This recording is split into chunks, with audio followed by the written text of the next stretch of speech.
करीब 5 साल के लंबे इंतजार के बाद आखिरकार स्पाइडरमैन बड़े पर्दे पर लौट आया है। नो वे होम के आखिर में डॉक्टर स्ट्रेंज के स्पेल ने पूरी दुनिया की यादों से पीटर पार्कर को मिटा दिया था। ऐसे में सबसे बड़ा सवाल यही था कि अब पीटर पार्कर की जिंदगी कैसी होगी। क्या वो फिर से अपने पुराने दोस्तों को पा सकेगा? क्या वो अकेले ही सुपर हीरो की जिम्मेदारियां निभाएगा? इन सभी सवालों का जवाब देने की कोशिश करती है स्पाइडरमैन ब्रांड न्यू डे। तो आइए जानते हैं कि आखिर ये फिल्म कैसी है और क्या इसे थिएटर में देखना चाहिए या नहीं। सबसे पहले बात करते हैं फिल्म की कहानी की। फिल्म की कहानी स्पाइडरमैन नो वे होम की घटनाओं के करीब 4 साल बाद शुरू होती है। डॉक्टर स्ट्रेंज के स्पेल की वजह से पूरी दुनिया पीटर पार्कर को भूल चुकी है। एमजे अब अपनी नई जिंदगी जी रही है। नेड भी उसे नहीं पहचानता और एवेंजर्स के साथ उसके सारे रिश्ते भी लगभग खत्म हो चुके हैं। अब पीटर के पास न टोनी स्टार की एडवांस टेक्नोलॉजी है, नहीं पहले जैसी मदद। उसके पास सिर्फ उसकी ताकत, उसका सूट और लोगों की मदद करने का जज्बा बचा है। पीटर अब न्यूयॉर्क की गलियों में एक असली फ्रेंडली नेबरहुड स्पाइडरमैन बनकर छोटे बड़े अपराधियों से लड़ता है। लेकिन बाहर की लड़ाई से ज्यादा बड़ी जंग उसके अंदर चल रही होती है। अकेलापन, मानसिक दबाव और लगातार लोगों को बचाने की जिम्मेदारी उसे अंदर ही अंदर तोड़ने लगती है।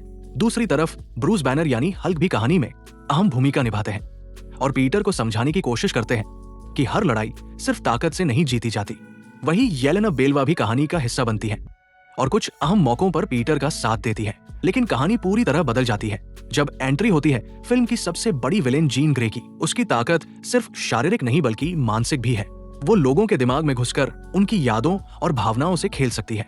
यही वजह है कि उसका मुकाबला स्पाइडरमैन के लिए अब तक की सबसे कठिन चुनौतियों में से एक बन जाता है। फिल्म की सबसे अच्छी बात यह है कि ये सिर्फ एक सुपर हीरो फिल्म बनकर नहीं रह जाती। यहाँ एक्शन के साथ साथ इमोशंस को भी बराबर महत्व दिया गया है। पीटर पार्कर का अकेलापन, उसका दर्द और अपने सबसे करीब लोगों को खो देने का एहसास दर्शकों को उससे और ज्यादा जोड़ देता है।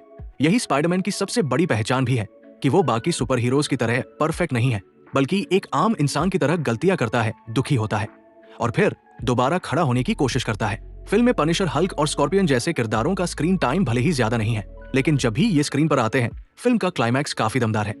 और सबसे खास बात यह है कि आखिर में मार्वल आने वाली फिल्म एवेंजर्स डूम्सडे के लिए भी बड़ा हिंट देता है, जिससे साफ हो जाता है कि पीटर पार्कर का सफर अभी खत्म नहीं हुआ है। अगर ओवरऑल बात करें तो स्पाइडरमैन ब्रांड न्यू डे सिर्फ एक सुपर हीरो फिल्म नहीं बल्कि एक ऐसे इंसान की कहानी है जो सबको बचाते बचाते खुद को खो चुका है। इसमें दमदार एक्शन है, शानदार विजुअल्स है, इमोशनल मोमेंट्स है और मार्वल फैंस के लिए कई सरप्राइज भी है। अगर आप मार्वल या स्पाइडरमैन के फैन हैं तो ये फिल्म बिल्कुल मिस नहीं करनी चाहिए।